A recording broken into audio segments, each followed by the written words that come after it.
não é uma prática fácil, né? Não é um estilo de vida fácil, assim, Você me escuta? Você me escuta agora? Tô ouvindo. Deixa eu só...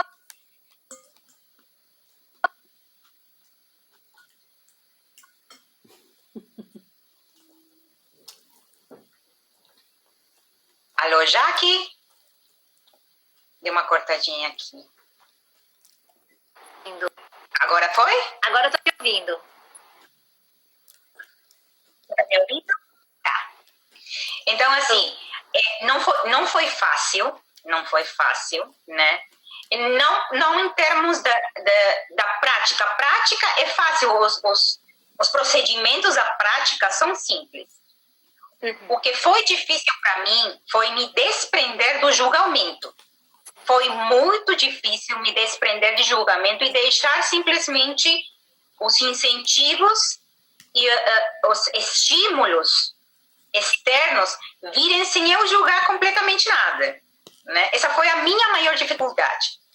Qual a maior dificuldade que você encontra assim na tua prática diária? Qual é o maior empecilho que de repente desanima alguns, sabe? Ou que alguns têm mais dificuldade para ultrapassar? Sim.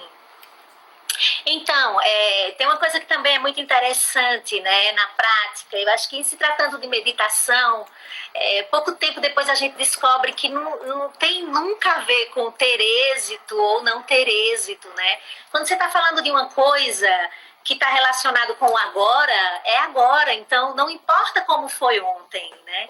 Não importa se a minha prática de ontem foi assim ou assado. Então, eu acho isso incrível também na meditação, porque não tem esse teor de avaliação, de agora eu fiz certo, agora eu fiz errado. Se a gente olhar bem, a gente vai perceber que não cabe, assim, não faz muito sentido, né? Eu sinto agora, é agora. Por exemplo, a gente está aqui conversando e nós poderíamos parar exatamente agora para fazer uma prática formal de 2 minutos. Ao mesmo tempo, é tão incrível saber que, a partir do momento que eu estou te ouvindo, você está aí falando e eu posso retomar minha atenção para essa escuta qualificada, né, de profunda presença. É o mesmo modo quando você fala e eu te escuto, ou quando eu falo e você me escuta, isso é mindfulness, né? Então, essa consciência que emerge, essa possibilidade de eu me dar conta o tempo inteiro, quer eu esteja sentado numa almofada de meditação, quer eu esteja em um retiro, nas montanhas, na minha casa, no trânsito, no ônibus, na fila, comendo, sabe, conversando, ouvindo a música, fazendo sexo, em qualquer coisa que eu faço, é a mesma qualidade de presença, ela é ampliada do mesmo modo que eu faço isso numa prática formal. Então, com o tempo, como você diz, eu me dei conta da sensação da minha roupa sobre a pele, né? Isso é mindfulness. Essa consciência, quando a gente diz eu me dei conta, isso é mindfulness. Não é nada além disso, né? Então, é muito bonito, porque quando a gente começa a perceber que a prática, ela vai se engajando com a vida vai se engajando com a prática, então acaba essa ideia de eu vou meditar. Né? A vida se torna uma profunda atitude de contemplação, e eu acho que isso é a coisa mais incrível que pode acontecer assim, na qualidade de vida de um ser humano, é você se dar conta que talvez você seja um grande cérebro, um grande órgão sensorial, se para você é importante entender desse lugar fisiológico, mas ao mesmo tempo você é essa coisa viva, né? Sensível, essa coisa, a flor da pele o tempo inteiro. Não há 1 milímetro em você que não esteja captando a totalidade de todas as coisas, do universo inteiro, né?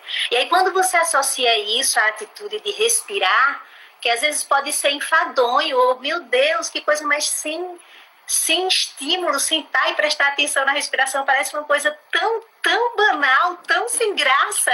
Mas quando você entende isso de um lugar sensorial, quando você compreende o que é o tato, que é tão triste a gente reduzir a nossa experiência tátil à palma da mão, né? E a gente sabe que tem muitos seres no mundo que acham que só estão sentindo aquilo que eles tocam, né? E a gente está sentindo o tempo inteiro, com tudo. Minha nuca está sentindo o meu cabelo, minha pele está sentindo minha roupa, meus pés estão sentindo o chão, minha boca está... Né? Então, o tato é uma coisa muito ampla. Quando a gente entende isso, a vida vira um grande templo de meditação, né? Você está o tempo inteiro em um retiro urbano profundo. A gente está se movendo no mundo meditando. Então, Ale, eu acho que o desafio é a gente começar. Quando a gente dá aquela... Sabe? A gente empurra a porta e a gente olha e diz assim...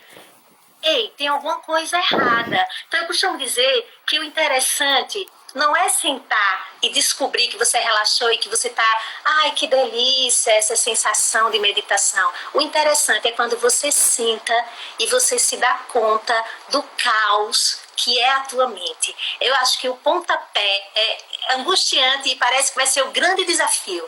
Mas, na verdade, é aquela hora que você para e diz assim... Caramba, eu sou muito perturbada. Meu Deus, minha mente é uma coisa alucinante. Essa é a coisa mais fantástica que pode acontecer. Eu acho que a maior motivação é a gente perceber que a gente pode pirar a qualquer momento, sabe? Que essa catástrofe que é o mundo, né? Essa entropia, essa coisa que pode mudar tudo a qualquer instante, né? Estamos nós aqui atravessando uma pandemia que há um ano atrás a gente sequer sonharia. E o desafio não é o vírus, porque isso faz parte da história da humanidade. O desafio é eu conseguir lidar com isso. Então, a nossa capacidade de adaptação é que é a grande façanha, né? Se eu estou sentando e permanecendo com alguma abertura, se eu estou me desafiando a entrar em contato com o corpo da minha respiração, com a minha experiência de dor, com a minha experiência de uma mente que me arrasta, com a minha falta de atenção, com o meu déficit de atenção, se eu estou experienciando isso com alguma serenidade, praticando fazer isso, o mundo vai virar de cabeça para baixo e parece que faz sentido que você vai conseguir se manter inabalável, né? Então, é sempre sobre corpo e mente. É sempre sobre corpo e mente. E é um desafio mesmo, mas não demora muito para a gente ver que por trás de tudo isso tem uma motivação assustadora, assim, uma coisa que te empurra para um estado de presença e de consciência, porque no fundo a gente intui que isso é possível. Se a gente não tivesse uma intuição, quando a gente senta e percebe que tem algo errado com a gente, eu digo, olha, medite para sentar e perceber que tem algo errado. Não é para perceber que está tudo certo. Sabe? É para sentar e se dar conta, tem algo errado. Porque quando cai essa ficha, naturalmente surge uma intuição de que é possível que tudo se mantenha em uma ordem maior, sabe? A gente intui que a gente não é esse caos. A gente intui que não é a nossa mente, que a gente não é a mente. Assim como a gente não é o coração. Como a gente não é o nosso intestino. É só uma estrutura, é uma habilidade que a gente demorou milhões de anos para ter. É paradoxal que a mesma mente que nos ajuda a planejar o futuro, nessa experiência de planejar o futuro, nos faz sofrer de ansiedade, com preocupações. A mesma mente que tem uma façanha incrível de nos fazer guardar memórias, lembrar coisas, ligar os pontos, né? A mente que faz isso, do mesmo modo, faz a gente ruminar memórias, ser arrastado por um passado, preocupação com o futuro, lembranças angustiantes. Então, não tem como, a gente não precisa se livrar dessa mente, né? O que a gente precisa aprender é que a mente é uma função que eu posso treinar e ter uma gestão sobre ela. E é possível sim. Isso é muito importante, né? Já que, porque assim, eu recomendo meditação para todos os meus pacientes, eu sempre recomendo meditação, e a primeira coisa que surge, o primeiro questionamento é, mas é que eu não consigo colocar a mente em branco. Sim. E aí eu falo, mas é que não é questão de colocar a mente em branco. A sua mente não vai ficar em branco. A sua mente vai ser invadida por estímulos que você não percebia antes. né? Você simplesmente vai olhar esses estímulos por cima de alguma coisa que parecia uma ameaça, né? Que a gente sempre está procurando ameaças, né? É incrível como nesse pseudo-mecanismo de proteção que a gente cria, né? A gente vai pescando ameaças no dia a dia com o intuito da gente se precaver. Ah, não, se eu pensar dessa maneira, se isso acontecer, eu já me precavi, eu não vou cair do cavalo, né? E então, o que me deu a prática justamente foi isso, né? Falar, não precisa estar de mente branca, a mente nunca vai estar em branco, né? Porque esse é um conceito que realmente todo mundo fica desanimado, né? Fica com esse preconceito de que só os sábios, só os iluminados e só os elevados vão conseguir esse estado, né?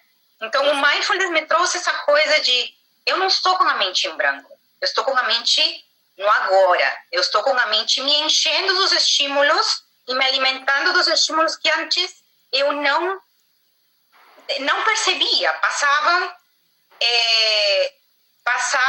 esses minutos, essas horas, passavam eu pensando em coisas que ainda não tinham acontecido, ou coisas que tinham acontecido que eu não podia mudar mais, né?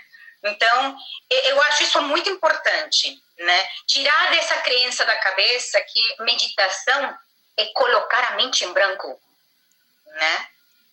Porque isso realmente é um empecilho grande, né? As pessoas acham que realmente o objetivo é esse, né? O objetivo é que a tua mente fique em branco.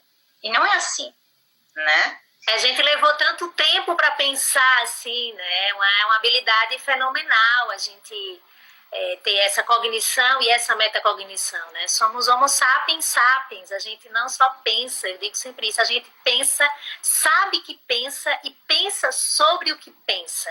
Então isso é magnífico, mas, no entanto, se eu não tenho a gestão de como isso funciona, isso pode ser muito adoecedor, né? A gente adoece da mente, então é mais ou menos isso. E a palavra meditação é muito genérica, né, Ale? Cada um, assim, é esvaziar a mente, é rezar, é contemplar, sei lá, é fazer preces. Então, a própria palavra meditação, quando a gente diz, você quer aprender a meditar, você tem vontade, eu nunca vou conseguir meditar, porque a própria palavra ela é muito ampla, assim. Mas, de fato, assim, o mito que precisa tirar, assim, desista, tire isso da cabeça, tire isso da sua mente, é que meditar tem a ver com parar a mente, esvaziar a mente, ou silenciar a mente. Não tem nada a ver com isso, pelo contrário, você só medita porque você tem uma mente. Então, engajar a mente com o que eu estou fazendo é o caminho, eu preciso da mente, né? É um paradoxo também. Eu preciso da mente para desenvolver a habilidade de meditação. Uhum. Agora, Jaque, eu estava vendo, assim, nas pesquisas, que já tem pesquisas de mindfulness em crianças e em adolescentes. Sim. Desde que idade a gente poderia começar com mindfulness? Qual é a idade indicada para começar com as crianças, né? Porque é um aprendizado tão importante que acho que quanto mais cedo, muito mais proveitoso, né? Com certeza. Então, os estudos falam a partir dos 4 anos, né? Não sei se vocês já sabem, mas a Inglaterra, o ano passado, entrou para as políticas de educação, né? Então, todo o sistema educacional, todas as escolas, elas têm agora mindfulness não como atravessando assim o currículo, um episódio ou outro, não, faz parte do currículo regular. Então, desde as primeiras séries, durante toda a sua vida escolar, você vai ter mindfulness como disciplina, tá? Dentro do âmbito da neurociência, assim. Então, foi uma política que foi abraçada pelo governo, né? o sistema de educação, e eu acho que foi um impacto, assim, porque isso foi comentado em vários lugares do mundo, mesmo nos Estados Unidos, tem muitas escolas. Aqui em Recife, a gente já tem algumas escolas que estão colocando no currículo, ainda de forma muito sutil, não tão consistente como disciplina, mas a partir dos 4 anos, as crianças já podem começar a praticar com os pais, né? E aí tem uma coisa muito interessante, Ale, que com a criança o resultado é assim, quase que imediato, né? Então, as crianças, elas respondem com uma calma muito evidente após o episódio da prática, né? De um modo geral, as pessoas adultas, nós adultos, nós temos mais dificuldade de engajar a nossa mente com o momento presente, com a realidade direta, porque a gente tem uma relação muito conceitual com a realidade, né? Então, a gente se relaciona muito mentalmente, conceitualmente, com tudo, com a comida, com as falas, com a audição, com o que a gente está vendo e presenciando. O tempo inteiro a gente está trazendo uma narrativa, né? A gente tem uma área do cérebro chamada modo padrão, que está o tempo inteiro narrando o que a gente está fazendo, o que é desnecessário. A gente poderia simplesmente viver, estar engajado, conectado com a realidade, sem estar produzindo conteúdos o tempo inteiro sobre aquilo, né? Então, a gente tem isso. As crianças, elas têm essa atividade muito reduzida, o aparato, assim, conceitual de se relacionar, de lidar com as coisas é muito direto. Então, se você pega isso aqui para uma criança, sei lá, se eu mostrar isso aqui para vocês vão dizer, é um controle remoto. Alguns vão além, vão olhar esse formato e vão dizer, é da marca tal, né? Outros vão dizer, esse é um ar-condicionado com potência não sei quanto, simplesmente porque tem um universo de conhecimento conceitual e vão se relacionar com isso a partir do seu referencial. As crianças não, né? Se você dá isso aqui para uma criança de 3, 2 anos, ela vai botar na boca, vai virar um carrinho, né? Ela vai interagir com aquilo de modo muito direto, não tem essa coisa de viajar na maionese como a gente viaja. Então, as crianças respondem muito forte. Então, crianças que têm déficit de atenção, hiperatividade, dislexia, elas tendem a ter uma melhora assim, na produtividade, no rendimento, na conexão, na interação, né? Com a própria atividade da mente muito evidente, assim, por conta disso. Eles respondem mais imediato às práticas.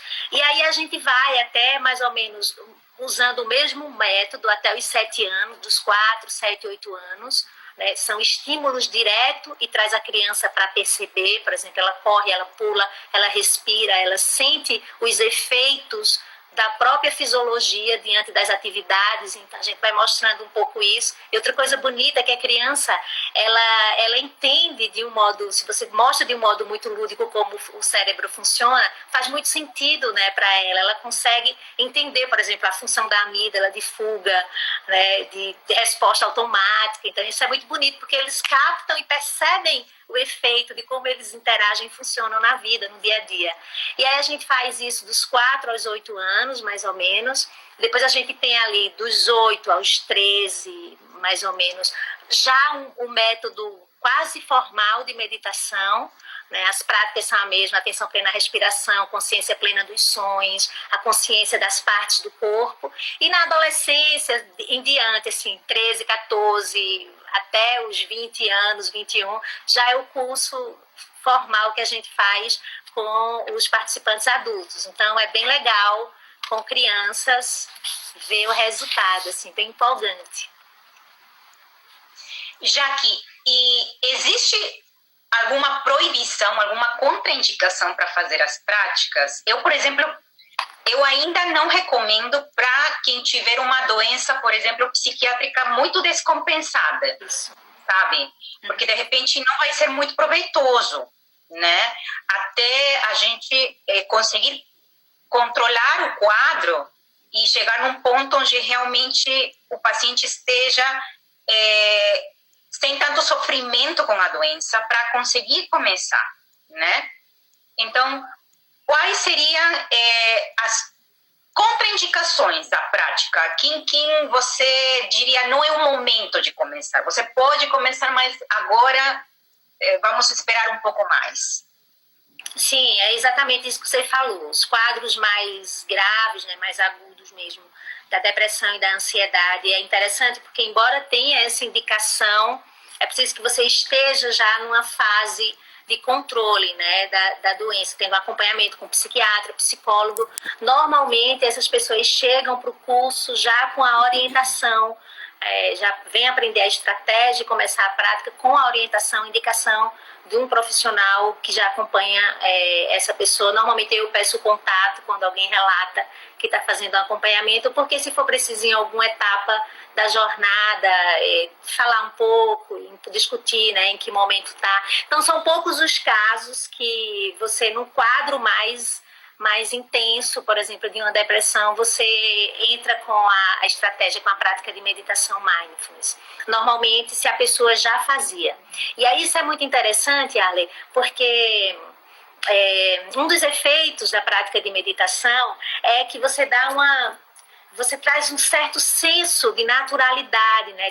de neutralidade, na verdade, para as experiências do dia a dia. Então, isso é um fenômeno que acontece, assim, a gente tem uma área do cérebro, né, que é da amígdala, que é onde a gente tem essa resposta mais automática, mais reativa, né, aos eventos estressores, às situações do dia a dia, e a gente tem a função do córtex pré-frontal esquerdo, que é uma área mais regulatória mesmo, que tem uma coisa mais de atenção, de concentração, de raciocínio lógico, né, de uma atividade mais elaborada, de ação, não só reativa. Então, o que a gente percebe é que as pessoas que têm uma prática mais intensa, mais longa, um praticante mais longo de meditação, ele tem uma melhora na conexão entre a amígdala e o córtex. Naturalmente, ele consegue achar um senso de neutralidade para as experiências emotivas forte, que ele responderia, né, muito reativamente por conta da função muito intensa da amígdala, e alguns estudos, inclusive, já mostram que durante a prática de meditação, né, estudos de neuroimagem, então eles colocaram eletrodos em pessoas que estavam praticantes com muita experiência em meditação, e aí eles veem na hora da prática que há uma redução, quase um entorpecimento da função da amígdala. E aí o córtex pré-frontal esquerdo assume o controle, né, das atividades. Você tem mais tempo de raciocínio, de compreensão de uma situação e responde menos emotivamente, né? Então, que isso ao mesmo tempo, quando acontece, quando você tem uma redução dessa função exacerbada da amígdala, você tem um estado de neutralidade, quase como se você ficasse um pouquinho apático, né? Assim, como se você sentisse uma certa calma, você já não tem aquele rompante das paixões pelas coisas, né? Toda a agressividade, a resposta à raiva, emoções muito aflitivas e perturbadoras, você tem uma certa redução dessa atividade. Nos casos de depressão grave, a gente reduz o tempo de prática, porque essa redução da resposta ativa às emoções pode agravar um pouco o quadro depressivo. Então, eu acho isso muito interessante e maravilhoso, né? Ao mesmo tempo, se você tem uma depressão já controlada, mais estável, se está com acompanhamento, ou se você já era um praticante de meditação e está em um quadro novo de depressão, a prática vai ser incrível, porque essa coisa de deixar que o córtex pré-frontal esquerda assuma a tua compreensão, o teu raciocínio é maravilhoso. Normalmente você vai reduzir a quantidade de ruminações, né? Você vai ter um pensamento mais lógico com relação ao que você está sentindo. Você começa a separar e botar cada coisa no seu lugar. O que é emotivo, o que está sendo uma emoção que me arrasta, né? E o que é uma experiência direta de dor, de desconforto, de desprazer, de angústia. Você começa a se relacionar com os eventos com o córtex que analisa, né? Com a área do cérebro que possibilita uma análise daquilo, não só uma resposta emotiva automática.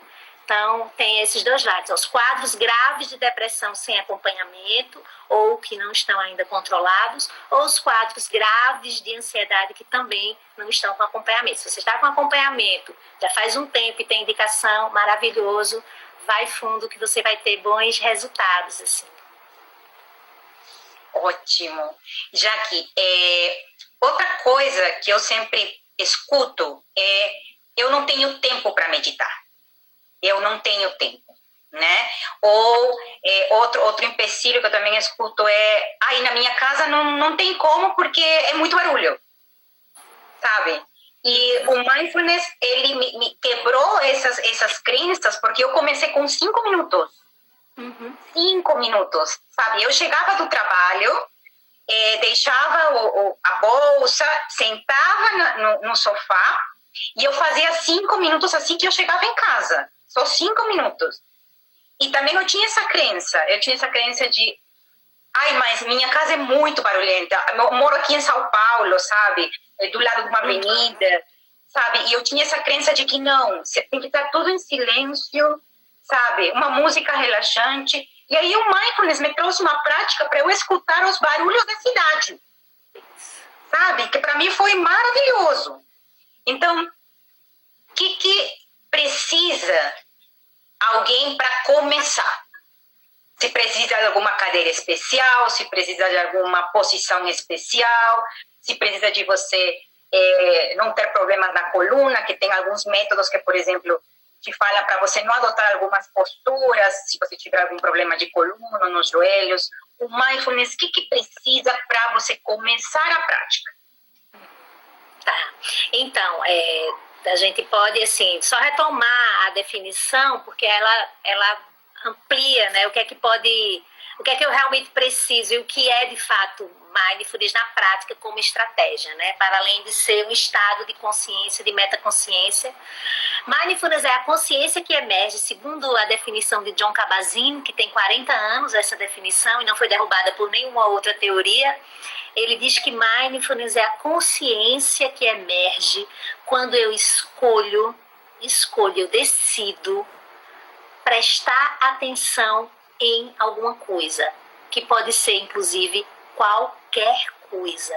O som, que eu posso chamar de barulho, de ruído, de criança chorando, de trânsito. Então, eu posso prestar atenção a qualquer estrutura sonora, qualquer evento sonoro. Eu posso prestar atenção à minha respiração, eu posso prestar atenção a alguma coisa que eu estou vendo, eu posso prestar atenção a um mantra que eu estou repetindo, eu posso colocar minha atenção no movimento do meu corpo, eu posso prestar atenção enquanto eu caminho, eu posso prestar atenção a uma música que eu escuto. Então, mindfulness é a consciência que surge, que brota quando eu coloco a minha atenção, escolho fazer isso, momento a momento, uma vez atrás da outra, agora de novo, 1000 vezes se for necessário, sem julgamento, com abertura total, assim.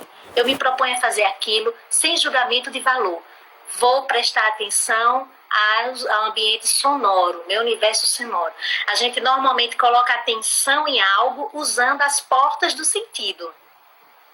Eu posso, tudo que eu experiencio sensorialmente, visão, audição, paladar, tato, tudo isso é o caminho por onde eu posso prestar atenção, tá? Eu não tenho outra forma de reter uma experiência, de captar uma experiência, de engajar minha mente com experiência que não sejam as experiências sensoriais, né? Inclusive, a gente chama os 5 sentidos, mas nas tradições ou na própria medicina chinesa, a própria mente é entendida como um sentido e faz todo sentido, porque a nossa experiência mental, ela é muito real, né? Então, eu presto atenção momento a momento, sem julgamento. Sem julgamento eu pratico para ouvir, eu abro a minha consciência, a minha percepção do ambiente sonoro, tudo que tiver ao meu redor, próximo e distante, e tem todo um método, um caminho para fazer isso enquanto prática, mas ao mesmo tempo eu não emito nenhum julgamento de valor.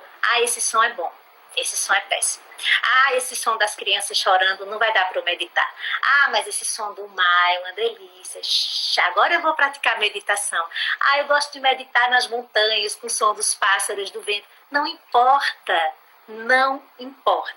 Eu entendo que pode ser mais agradável, mas enquanto prática de meditação, enquanto benefício, efeito direto no teu cérebro, o que você está se propondo fazer quando diz que está praticando meditação, é prestar atenção ao que quer que seja que você tenha escolhido prestar atenção, sem julgar. Aí é fantástico, porque não vai ter limite. Se eu posso praticar em qualquer momento, em qualquer lugar, com qualquer suporte, desde que eu escolha colocar minha atenção naquilo. Por que é momento a momento, né? Porque vai ser natural que a tua mente, que é ela que você vai usar para meditar, se desengaje. Então você vai devagar, daqui a pouco você está lá prestando atenção nos sons, você tá, aí um cachorrinho late, aí você, a mente, eita, eu nem botei a ração do meu cãozinho, será que ele está com fome? Será que ele está lá fora? Será que ele fez xixi? Será? Solta isso e volta pro latido. A tua prática é escutar o latido, não é pensar se o cachorrinho comeu ou não. Depois você vai lá e resolve isso. Né? Então é muito simples, né? E aí você fica lá ouvindo. Também não é para dizer, ai, que lindo esse cachorrinho latindo. Não, é a experiência, a estrutura sonora, o som. A nossa percepção sonora do universo, inclusive, é muito bonita, né? Quando a gente para ouvir sem julgamento, é lindo como parece, de fato, um monumento sonoro, né? Então, é muito agradável. Eu que tenho uma coisa com a audição, com a música, eu toco, então, essa coisa da música é muito forte. É uma prática que é um deleite. Eu acho muito incrível ouvir o mundo. Então, é muito por aí, Ale. Não tem desculpa. Realmente, não tem Não tem. desculpa.